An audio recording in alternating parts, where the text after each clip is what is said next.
페이지 4페이지 비트겐슈타인 봅시다.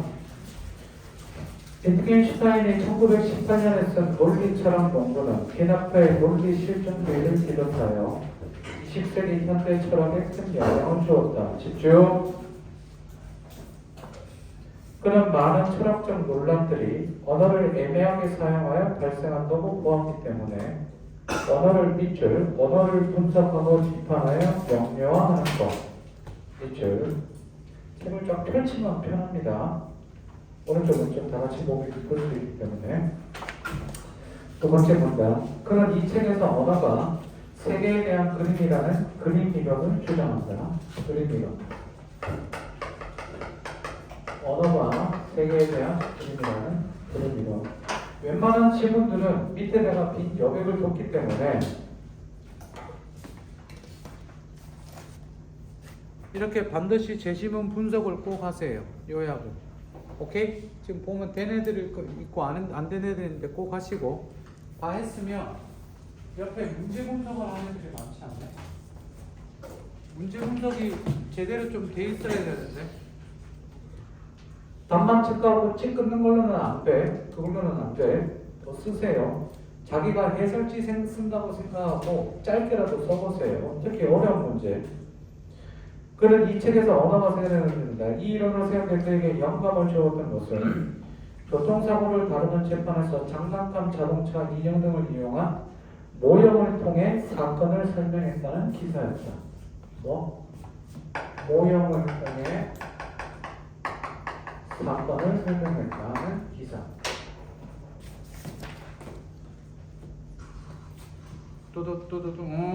튀어가! 그치? 끼쿵! 오토바이를 뒤에 타본 사람. 오토바이는 살면서 웬만하면 타지 마. 친구가 태워준다면 타지 마.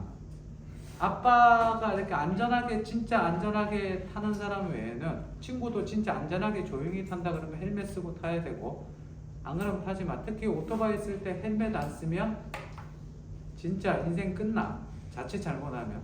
알지? 타다가 넘어지면 두 가지 경우야. 오토바이 본체랑 내 몸이 떨어지면, 쓰러졌지. 떨어지면 오토바이는 오토바이들하고 내 몸이 나가잖아. 몸이 어떻게 되냐면 떼굴떼굴떼굴 굴러. 구를 때마다 머리를 아스팔트에다 쾅쾅쾅쾅 박으면서 돈다고 생각해봐. 즉사 아니면 반신불수야.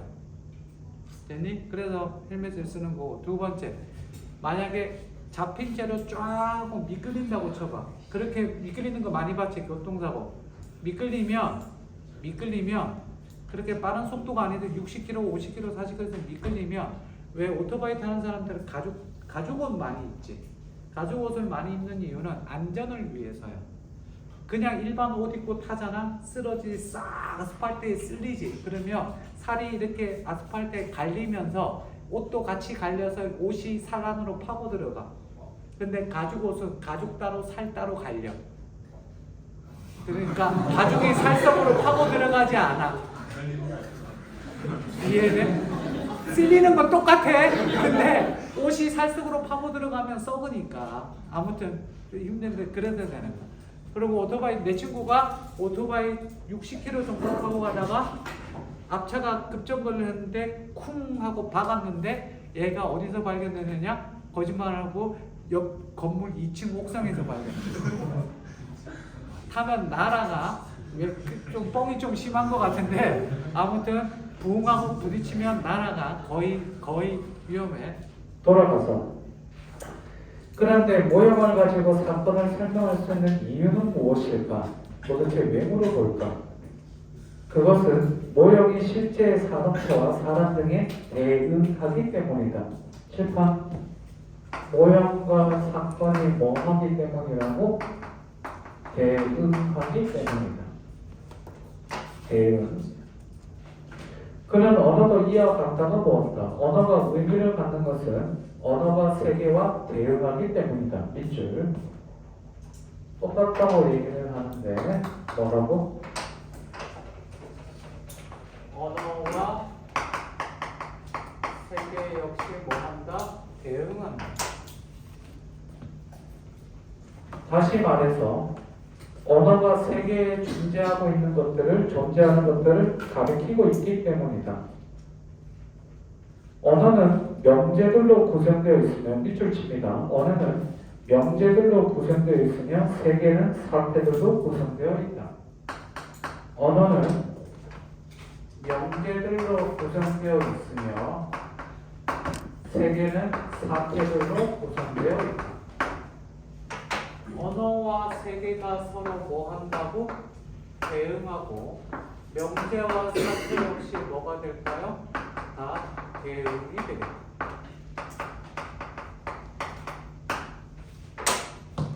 됐습니까? 다음. 그리고 명제들과 사태들은 각각 서로 대응하고 있다. 명제와 사태, 언어와 세계, 모형과 사건은 전부 다 같은 관계, 다 대응합니다. 이처럼 언어와 세계의 논리적 구조는 동일하며 언어는 세계를 그림처럼 기술함으로써 의미를 가진다. 여기까지 됐습니까? 자, 두 번째 문단까지 어렵지 않은데 세 번째 문단. 그림 이론에서 명제에 대응하는 사태는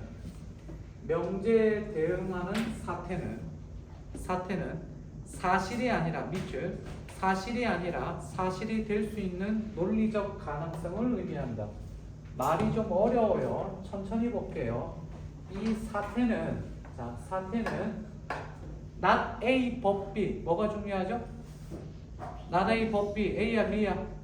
B죠. 사실이 될 수 있는 논리적 가능성이래. 칠판 봅시다. 사태는 뭐라고요? 논리적 가능성을 의미한다. 제시문에 나와 있는 걸 그대로 따라가면서 선생님 봐봐. 말의 의미까지 정확하게 파악하는 게 중요한데, 자, 사태는 논리적 가능성이다. 주목. 사태는 논리적 가능성이다. 말은 알겠지? 야, 사태는 논리적 가능성이다. 말은 알겠지? 근데 말은 알겠는데 이게 뭘 의미하는지는 모르겠잖아. 그잖아. 몰라도 돼. 자, 비문학 독서가 안 되는 친구들 선생님 팁 하나 가르쳐 줄게. 나중에 여기도 실현하는데 암 치료제 지문이 있어. 몇 페이지? Find.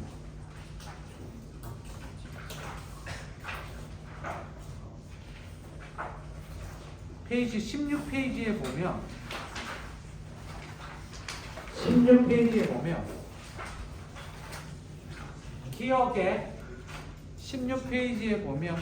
파플릭 탁셀이 있고, 얘들아 니은에 이마티닙이 있고 3번에 디귿에 베바시 주맙이 있어. 자, 특히 문과 나부랭이들 손 들어봐. 자, 내리세요. 솔직히 이과도 이거는 몰라. 근데 이 친구는 풀어본 애들이 많기 때문에 아마 알 텐데, 파클리탁셀, 베바시수맙, 이마티닙 이런 거 나오면 뭔 말인지 몰라. 25년도 수능에 락토실 하여튼 L S 이런 거 되게 많이 나오거든. 잘 들어. 비문학 복사하다가 선생님 봐. 꿀팁, 개꿀팁. 이거 옛날에 선생님 메가에 있었을 때 2009년도에 메가 스터디에 있었을 때 신촌에 있었는데 원장님이 나를 부르더니 몇 월 달이지? 4월 달인가 5월 달에 나를 부르더니 강선생님들 부탁 좀 합시다. 왜요? 그랬더니 보시면 국어가 문과 1반부터 문과 10반까지 있는데 성적대로야. 문과 10반 중에는 어떤 애들이 있냐면 국어 7등급도 있어. 그때 한번 얘기했던 스님 퍽 기분을 좋아해. 퍽이 뭐예요? 이게 뭔지 모르는 애가 있어. 퍽 이거 몰라 그랬더니 알아요 그거는. 그래서 퍽 이것만 안 돼. 근데 퍽 기분을 좋아해. 퍽 매우 몹시 이런 뜻을 몰라.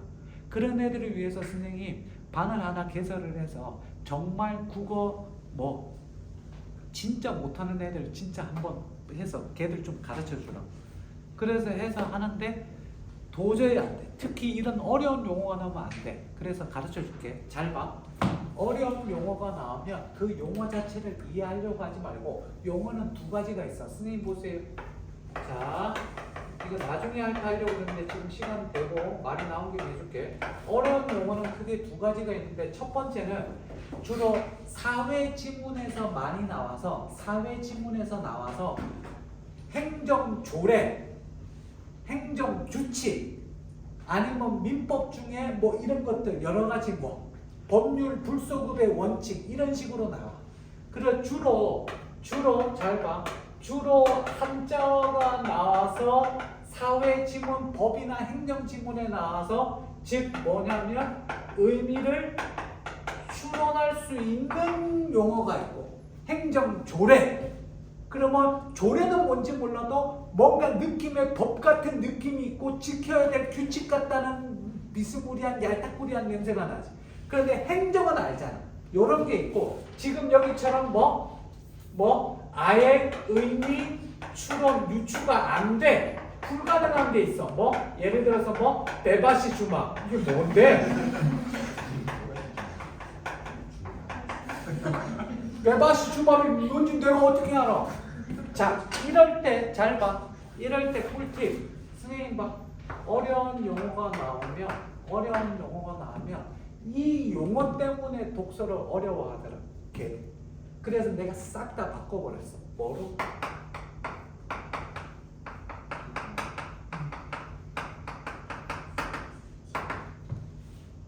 그냥 의미가 추론이 되는 거는 그나마 좀 되는데 의미가 추론되면 따라가면 되지. 의미가 추론이 안 돼. 배바시면 추론 안 되지. 그러면 두 가지 방법. 여기서도 두 가지 방법.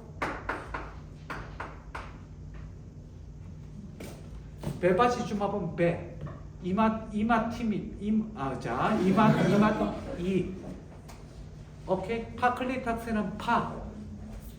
파클리탁세를 보지 마. 그냥 파. 그냥 아니면 A, B, C로 그냥 알파벳으로 취하네. 이해돼? 그러면 파는 이렇게 돼버려. 그럼 파는 그러면 쉬워 어려워? 쉬워지거든. 파클리탁셀 그러면 뭐 이렇게 되는데 그냥 파는 이마는 그냥 이렇게 가버려.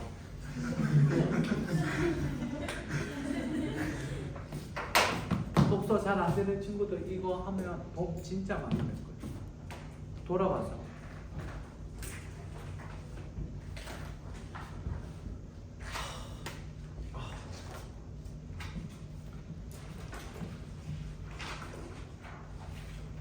세 번째 문장 두 번째 줄 따라서 언어를 구성하던 명제들은 입줄 사실적 그림이 아니라 논리적 그림이다.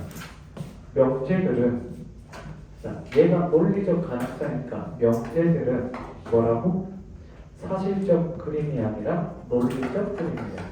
역시 뭔 말인지 모르겠어. 명제는 그런데 자, 명제는 논리적 그림이네. 여기까지는 됐지. 말 자체는 알겠지. 명제는 논리적 그림이다. 사태가 실제로 일어나서 사실이 되면 그것을 기술하는 명제는 참이 되지만 사체가 실제로 일어나지 않는다면 그 명제는 거짓이 된다. 뭐 이건 쉽겠지 그렇지. 자, 칠판 보세요. 사태가 실제로 일어나면 참이고 실제로 일어나지 않으면 거짓. 됐어. 그런데 어떤 명제가 이제 명제 얘기해. 의미 있는 명제가 되기 위해서는 칠판 보세요. 이 논리적 그림. 논리적 그림에는 두 가지가 있대. 논리적 그림에 두 가지가 있는데 시작. 의미 있는 명제와 의미 없는 명제가 있다. 자, 하나씩 따져봅시다. 제 지금 분석하는 거 잘 보세요. 여기서 요거 다 썼어요? 요거 좀 지워도 되나? 지운다. 요대로 좀 알아두세요. 자, 어려운 용어는 뭐 해버려라? 치환해버리면 굉장히 편하다. 의미 있는 명제는 볼게요. 의미 있는 명제가 되기 위해서는 그 명제가 밑줄 실제하는 대상이나 사태에 대해 언급해야 되며 1번 실제하는 대상이나 사태에 대해 언급해야 되고 자, 여기서 일단 실제 뜻 다 같이 실제로 존재지. 실제. 참고로 실제는 actually being이죠. 실제로 존재하는 거. 실제하는 대상이나 사태에 대해 언급해야 되며 2번 그것에 대해서는 참 거짓을 따질 수 있다. 참 거짓 판별 가능. 다음 만약 보고 나서 쓰세요. 책 보세요. 책 보세요. 만약 어떤 명제가 실제하는 대상이나 사태가 아닌 것에 대해 언급하면 그것은 의미 없는 명제가 되며 그것에 대해서 참 거짓을 따질 수 없다. 7번 실제하지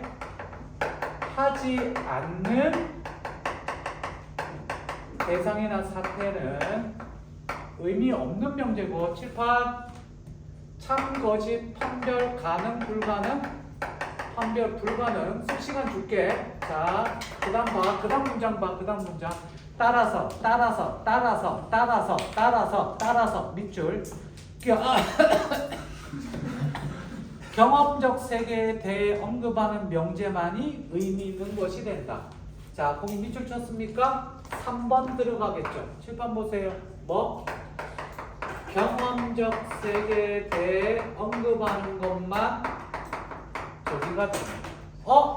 여기서 추론해야겠네. 주목. 추론해야겠네. 뭐 추론해야 될까? 비교해봐. 의미 있는 명제랑 의미 없는 명제는 서로 지금 뭐니? 어떤 관계니? 반대 관계지. 그러면 이것만 나왔어. 비문학 독서할 때 수능에서 바라는 건 뭐라고? 요거까지 나왔어. 그 다음 뭐 해야 돼? 다 같이? 3번 나와야겠지. 뭐 해야 돼? 경험, 가능, 불가능.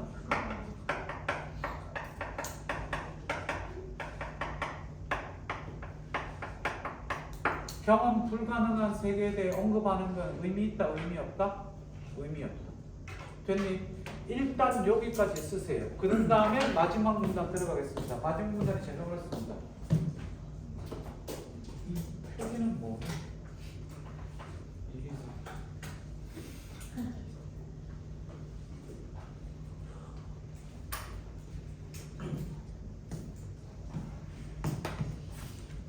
선생님은 중학교 때 공부를 잘했을까 못했을까? 중학교 때 한 반에 58명이 있었는데 보통 25등 했던 것 같아요. 딱 한 번 진짜 잘했거든. 우리 때는 한 달에 한 번씩 시험 봤거든.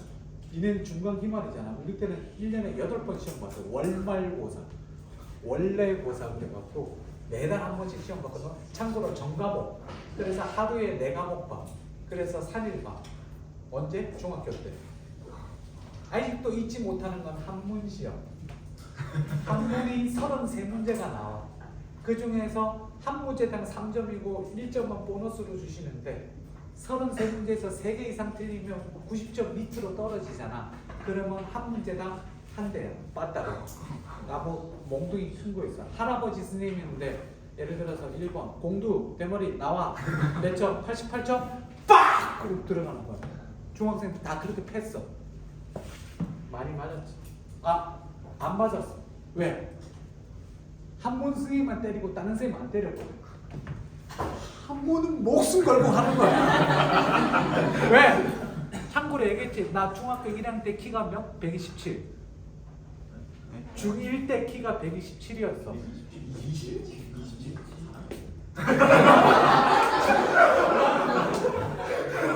저기 녹화됐어. 그게 사람이야 이 새끼야. 사람. 여기 봐. 이거 보이지? 대한민국 니네 집에 가서 안방이랑 니네 방이랑 화장실이랑 거실이랑 저 불 켜는데 높이가 대한민국 규격이야. 저기가 밑에서 바닥에서 120cm.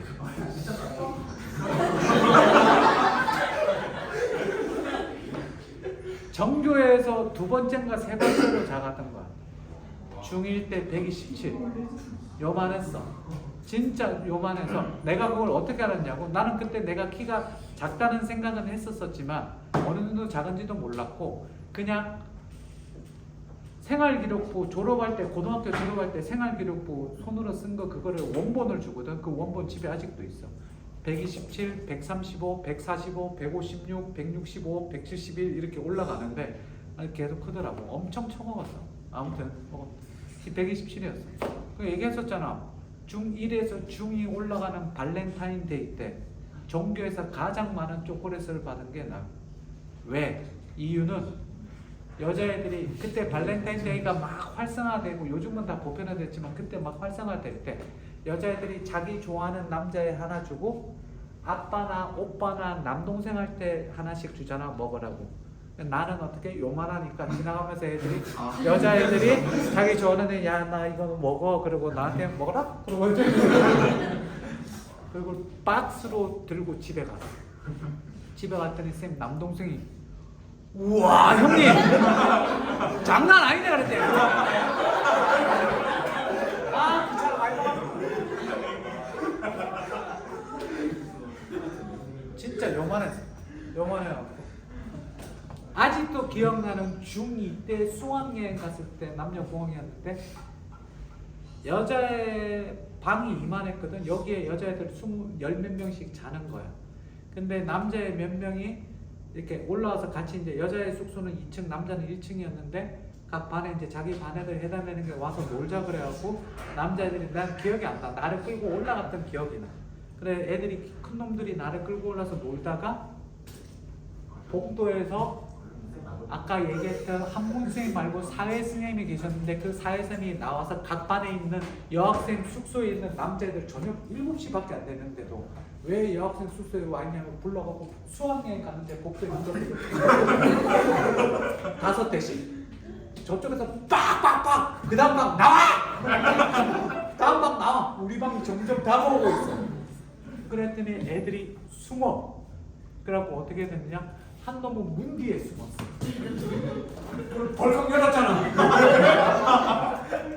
이 말은 아무도 없군. 근데 문 뒤에 숨고 저기 옷장이 있었는데 옷장에 숨고 나는 아직도 기억나는 게 그때 반장이 김수진이라는 반장이 있었어. 키가 171이야. 여학생인데 굉장히 성숙하고 어른스러웠어. 왜? 공부도 1등, 반에서 1등, 생각도 1등, 애들이 감히 범접을 못해. 예쁘지는 않아. 여드름도 나고 아무튼 그랬는데 애가 되게 어른스러웠어.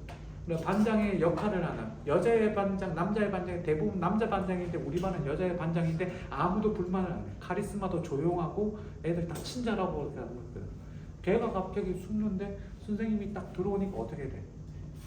이렇게 문이 열릴 거 아니야. 그러니까 어떻게 되냐면 이불을 애들이 다 흩어져갖고 다 숨는데 나는 요만하잖아.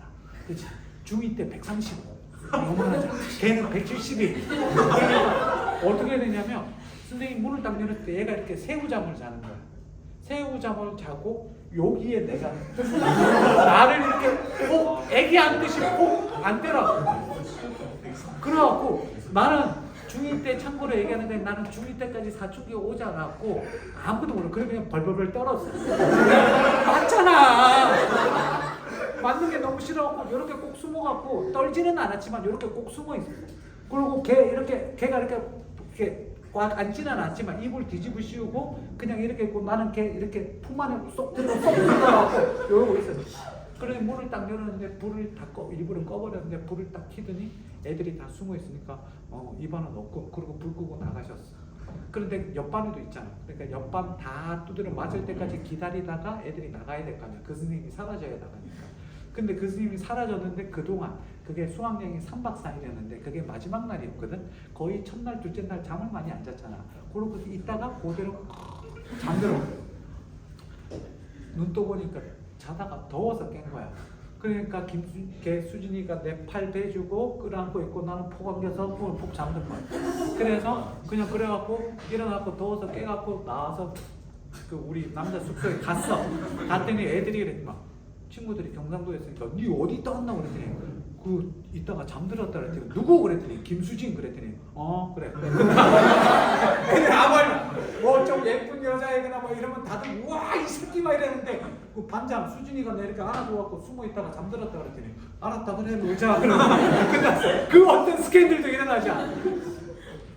그랬더니 기억이 있어.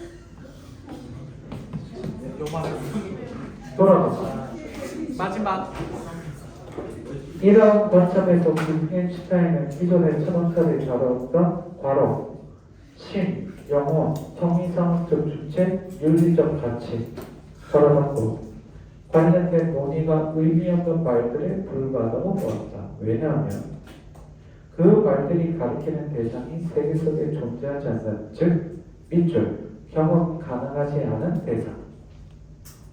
자 물어봅니다. 요거 이해됐습니까? 요거 이해됐어요? 들어가. 야 밖에 비 온다 야. 참이야 거짓이야. 밖에 비 온다 야. 참이야 거짓이야. 참이야 거짓이야. 밖에 비 온다. 거짓이지? 야 밖에 용이 날아간다. 참이야 거짓이야. 참이야 거짓이야. 용이 날아간다. 대답하세요. 용이 날아간다. 참이야 거짓이야.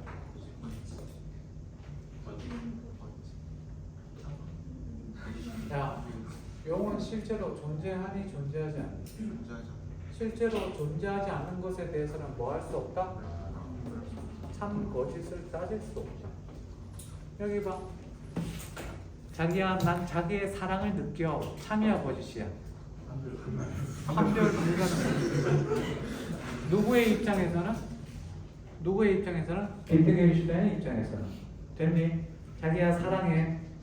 참일까 거짓일까? 그거는 비트겐슈타인 입장에 의하면 너는 따질 수 없는데 라고 얘기했어. 이와 같은 그러면 보자. 바로 친 것, 신, 영혼, 형이상학적 주체, 윤리적 가치 이런 것들은 따질 수 있다 없다? 없다. 물어봅시다. 신은 존재한다. 참이야 거짓이야? 참이야 거짓이야? 의미 없는 명제이기 때문에 신은 존재한다는 것에 대한 논할 가치가 없어. 됐니? 이와 같은 형이상학적 문제와 관련된 명제나 질문들은 의미가 없다.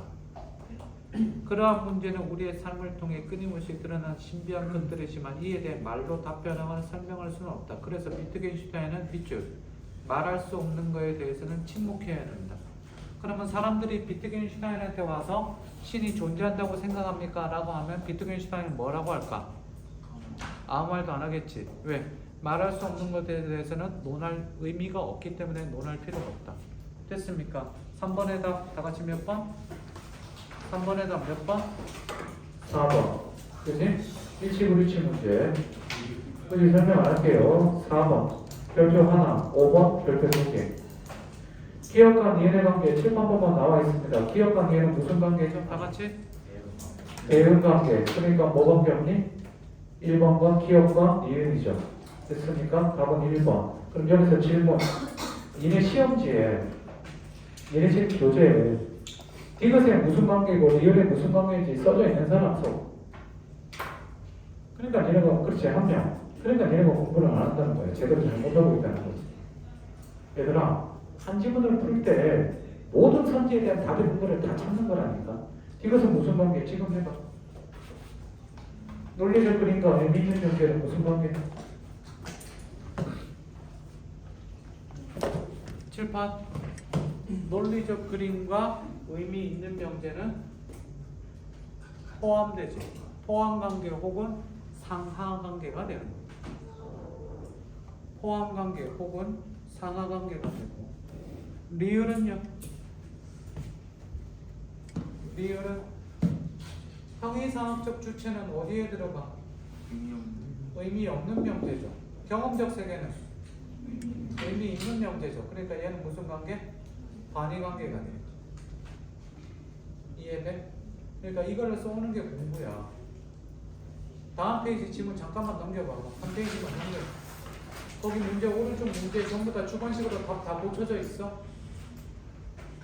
다 고쳐져 있어, 안 고쳐져 있어? 다 고쳐오세요. 알겠어요? 예를 들어서 6번 문제 끝난 거 아니야? 6번 문제 알 수 있는 내용이니까 답이 있으면 나머지 답들은 알 수 없으니까 그거 다 고쳐오라고. 이해돼? 7번 문제도 적절한 거니까 나머지 4개가 적절하지 않은 거지. 적절하지 않은 거 전부 다 적절한 거로 고쳐오라고. 그게 숙제야. 이해됐어요? 그리고 덜렁 제시문 요약만 덜렁하고 제시문 요약도 안 하는 놈들 있지. 다음 5번.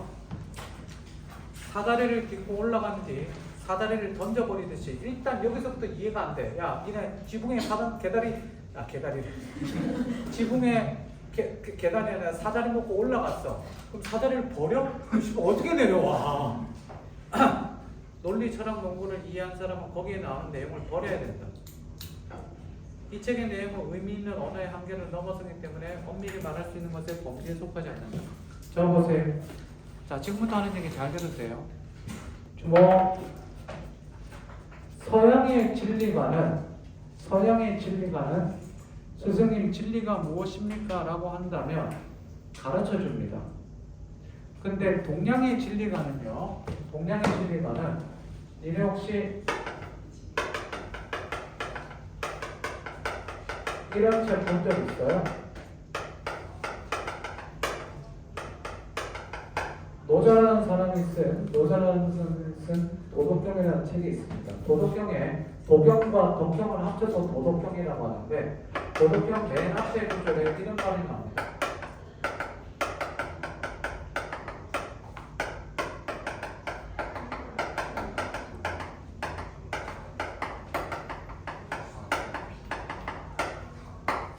도가도 비상도라고 해요.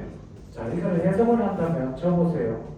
도를 도라고 말한다면 그것은 더 이상 도가 아니다. 다시 한 번 더. 도를 도라고 말한다면 그것은 더 이상 도가 아니다. 이 도를 진리로 바꿀게요. 진리를 진리라고 뭐 한다면 말한다면 그것은 더 이상 진리가 아니다. 됐니? 위에 저 프로젝트 잠깐 봅시다. 위에 천장에 프로젝트 보세요. 보이시나요? 자기 위치에서 보시면 돼요. 봐. 자, 잠깐 봤니? 5초만 봤니? 자, 됐습니다. 저 보세요.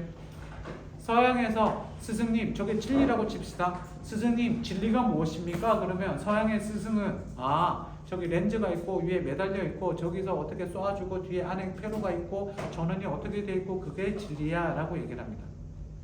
그럼 동양에서는 어떻게 하느냐? 스승님, 진리가 무엇입니까? 그러면 그치? 가리켜줘요. 가리켜주되, 자, 잘 보세요. 네가 본 거랑 보는 방향에 따라 저게 같아달라. 모양이 다르겠지. 자기가 찾아야 돼. 가리켜는 줘. 그렇지만 저게 어떻고 그렇게 가르쳐주지 않아. 그래서 동양의 진리는 말로 할 수 있다 없다? 말로 할 수 없다는 게 진리예요. 자, 일단 여기까지 됐니? 집중. 5분 더 할 거야. 집중해봐. 여기 봐. 진리는 진리라고 말할 수 있다 없다? 말할 수 없지. 됐어? 자, 지금부터 어렵게 들어간다. 잘 봐. 동양의 진리가는 진리를 말로 할 수 없다. 그래서 진리를 진리라고 말한다면 그것은 더 이상 진리가 아니다 라고 했지. 됐지? 자, 보세요. 근데 노자라는 사람이 진리를 진리라고 말한다면 그것은 더 이상 진리가 아니다 는 것도 하나의 진리죠.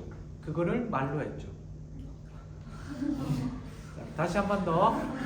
진리를 진리라고 말한다면 그것은 더 이상 진리가 아니야. 그러니까 진리는 말로 못해. 나는 진리를 말했지. 자, 서양의 철학자 중에 이런 사람이 있습니다. 아리스토텔레스의 제자 누구예요? 플라톤이 있죠. 플라톤은요, 책을 되게 싫어합니다. 왜 싫어하느냐? 플라톤이 뭐 이데아론부터 시작해서 많이 몇 번 조금 들어봤을 텐데, 플라톤은요, 진리는요, 외워야 되는 거지, 책으로 찾아서 봐서는 안 된다는 거예요. 외워서 알고 있어야 된다는 거예요. 그래서 플라톤은 책을 굉장히 싫어합니다. 됐니? 근데 플라톤이 살았던 시대에 사람들한테 자기가 생각하는 진리를 말로 하면 끼가 봐야 50명, 100명이잖아요. 그래 안 그래? 그럼 자기의 사상을 많이 알려야겠죠. 그래서 누구보다도 많은 책을 씁니다. 자, 다시 한번 플라톤은 뭐? 진리를 외워야 되지 진리를 책으로 쓰고 봐서는 찾아서는 안 된다. 라고 하지만 가장 많은 책을 쓴 사람 중에 하나입니다. 왜? 그걸 퍼뜨려야 되기 때문에. 둘의 공통점이 뭐예요? 앞뒤가 맞아요, 안 맞아요?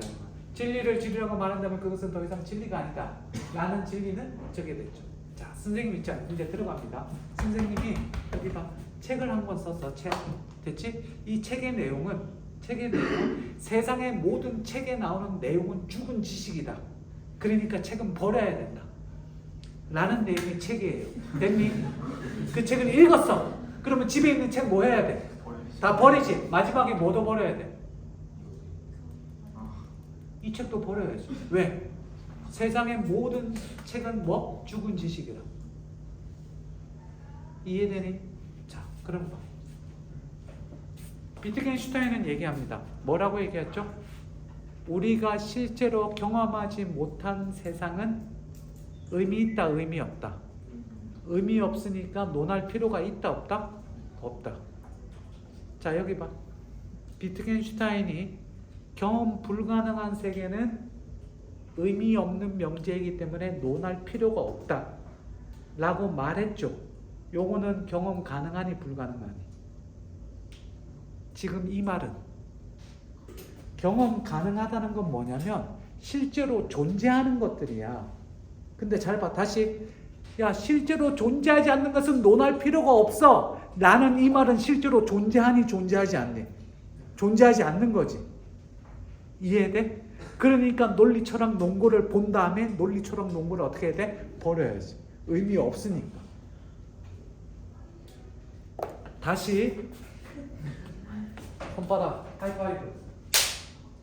부딪히고 소리가 나면 이거는 손바닥에 부딪히면 소리가 난다. 소리가 나지 않을 수도 있다. 이거는 의미 있어, 의미 없어? 의미 있지. 실제로 경험할 수 있으니까. 됐지? 근데 잘 봐. 세상에 존재하지 않는 신에 관한 얘기는 얘기할 필요 없어. 이 말은 의미가 실제로 존재하니 존재하지 않니? 존재하지 않지. 그러니까 이 말은 할 필요가 있어, 없어? 없지. 그러니까 답이 4번이야.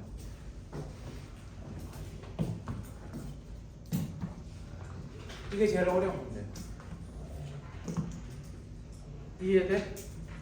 3번이나 5번 하면 안 돼. 자, 잘 봐. 뭐라고?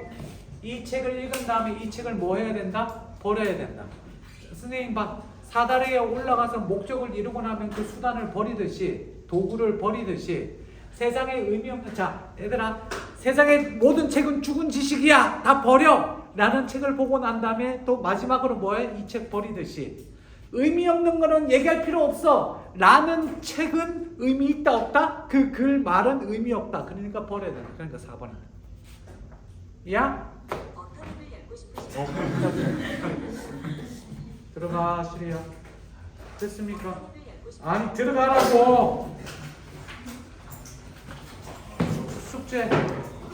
맨 앞에 보세요. 자, 지난주 숙제 다시 합니다. 얘네 6, 7페이지 다시 해오세요. 9페이지까지 해옵니다. 9페이지까지. 6, 7, 8, 9. 9페이지까지 해옵니다. 됐습니까? 6, 7페이지 다시 해오세요. 8페이지 보세요. 8페이지 맨 처음. 8페이지 맨 첫 번째 줄 보세요. A 읽어보세요. 빗으로 머리를 빗으면 빗에 머리카락에 달라붙어 온몸이 치고 나오는 경험을 전 해본 적이 없어요.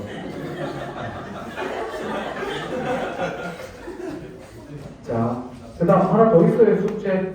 끝났어요. 저 뒤에 몇 페이지냐면 63페이지부터 65페이지 63에서 65페이지 그 다음 하나 더 88에서 90페이지 88에서 90페이지 됐습니까? 다음 주 휴강이고 다음 주에 봅시다. 수고했습니다. 안녕.